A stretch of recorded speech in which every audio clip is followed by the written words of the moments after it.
Hi, and welcome to The Print. My name is Karanjeet Kaur, and I'm a writer and an editor. Let's talk today about monsoon tourism in Goa and the inability of tourists to follow warnings. Ashfaq Masali died on camera while scouting for a dramatic video on June 24th. The 34-year-old from Karnataka's Bijapur, a few hours up the highway from Goa, handed his friend a phone and climbed the rocks at one end of Baga to where the picture would be best. The dark, craggy rocks are slippery on a regular sunny day, but in the monsoon, they take on an even slicker skin of moss. A giant wave crashed against the rocks, sweeping Masali away. According to onlookers, Masali had been drinking. Even though the sea was rough, and his friends told him as much, he went down to the lower shelf anyway, close to the swell, before the wave took him. In the video, you can see Masali struggling to stay above the water for a few minutes, but the strong undercurrent pulls him. His body washed up on the shoreline a few hours later. Masali was one of 71 people to drown in Goa this year, and it's only July. While he was claimed by the coast, several of the season's dead were found inland, against backdrops that look like laptop screensavers. Tourists make up a significant number of the dead. At Metawada on the Dudhsagar River, a few kilometers from the famous waterfall, 5 students from Vasco da Gama rode the train up to Kollam for a picnic before their college term resumed. Believing the water to be shallow, 4 of them waded in. Among them, 3 youngsters, 2 aged 19 and the other 21, were from the same family. The rain-fed river was in spate, but 4 from the group ventured into deeper waters anyway. The body of one was found floating in the river, while the other 3 were discovered after a rescue operation. Just days after these deaths, 2 Karnataka teenage cousins drowned in the same river at Tambrimal, even after their 15-year-old sibling repeatedly reminded them that 4 young men had died there a week prior. This same pattern has repeated several times this year. The last week of June also took Aditya Dilip Kumar Satpathy, a 15-year-old student from Belagavi, who was swimming in the plunge pool below the Barazan waterfall at Surla, deep inside the Madai Wildlife Sanctuary. Satpathy and 5 friends had trekked in from the Karnataka side on a closed trail, past the barriers and warning signs prohibiting entry. A few days ago, a group of tourists from Uttarakhand entered the waters at the Sinkeri beach in the early hours of the morning, ignoring all warnings. The tourists underestimated the current and were struggling in the water when an off-duty lifeguard rushed to their rescue. But poor visibility and rough sea conditions meant that one of the young men from the group got swept away. His body washed up ashore 7 hours later. Now, it would be easy to interpret this grim ledger of preventable tragedies as an indictment of the tourism department. After all, the department has marketed the state as a year-round destination with the monsoon as its centerpiece. But that would be the wrong conclusion to draw. It's a fair pitch. The monsoon is indeed when Goa is most alive.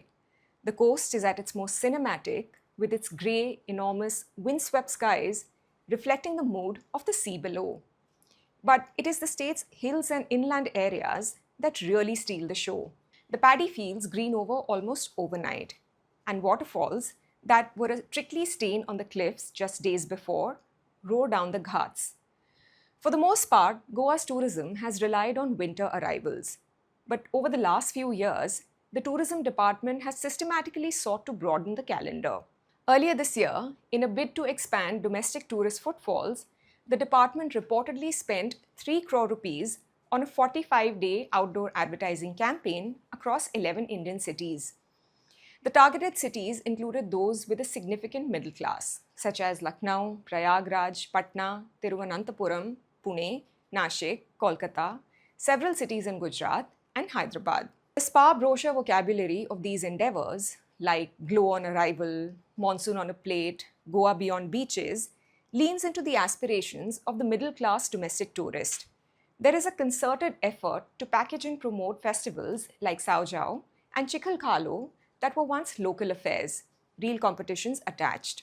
In March, Rohan Khaunte, the state's tourism minister, unveiled an eco-tourism policy built around nature trails, jeep safaris, monsoon treks, and river experiences. In May, it staged a shackathon at Baga Beach, aimed at digital nomads. The two-day event featured beanbags in the sand and even a humanoid robot named Nino. This year, Goa was named the country's best MICE destination at the Great Indian Travel Bazaar Awards held in Jaipur. For those outside the tourism business, it is a recognition of Goa's growing prominence as a leading hub for meetings, incentives, conferences, and exhibitions in India. And yet, the crowds that these initiatives bring in find it difficult to pay attention to the many warnings and advisories that the state is at pains to issue. Red flags line the beaches all through the monsoon, accompanied by vocal announcements from lifeguards. Signboards at several waterfalls are unsubtle about spelling out the risk, but closure notices, laminated do's and don'ts lists at hotels, and even barricaded entry points do little to deter the monsoon tourist. South Goa has issued the same order every monsoon since 2023. This year too, the district magistrate issued a 60-day order under Section 163 of the new Bharatiya Nagarik Suraksha Sanhita, banning swimming, bathing, diving, and cliff jumping at every waterfall, river, lake, and abandoned quarry in the district. A similar move came from across the border after the spate of deaths when the Karnataka Forest Department banned its residents from the waterfalls and forest routes along the Goa frontier, warning of arrest under the Forest Act. But the trouble is that a tourist who has traveled a long way and spent money feels entitled to a good time. And even nature must not interrupt their perfect holiday. No terms and conditions should thwart the selfie confirming their vacation. The warning is then not a non-negotiable fact, but merely an obstacle to be dealt with. You can notice this rule-breaking impulse among Indian tourists wherever they go.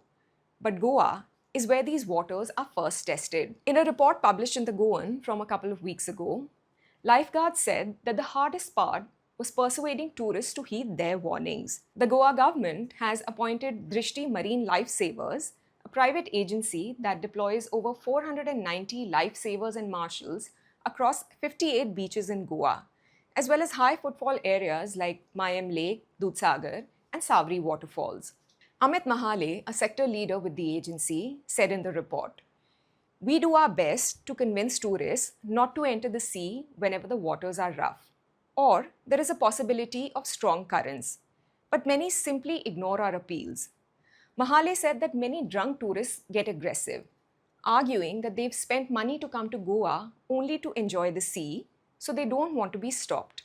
Routine advisories issued by the agency, as well as other bodies, include advice against swimming or engaging in any water sports at the beach between June and October. They suggest staying at a minimum distance of 10 meters from the waterline, not venturing into the water during lightning and thunder, and refraining from taking selfies on rocky areas along the coast, especially since they tend to get a lot more slippery and mossy during the rains.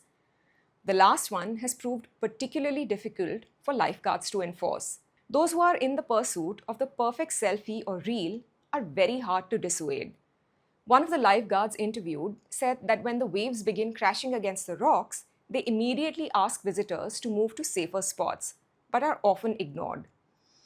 This leaves lifeguards in the unenviable position of diverting their attention from monitoring swimmers to herding tourists like children.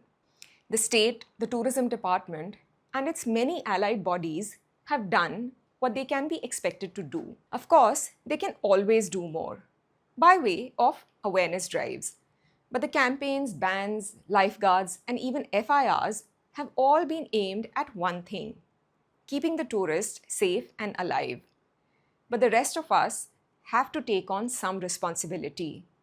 The least we can do is believe that the warning is meant for us.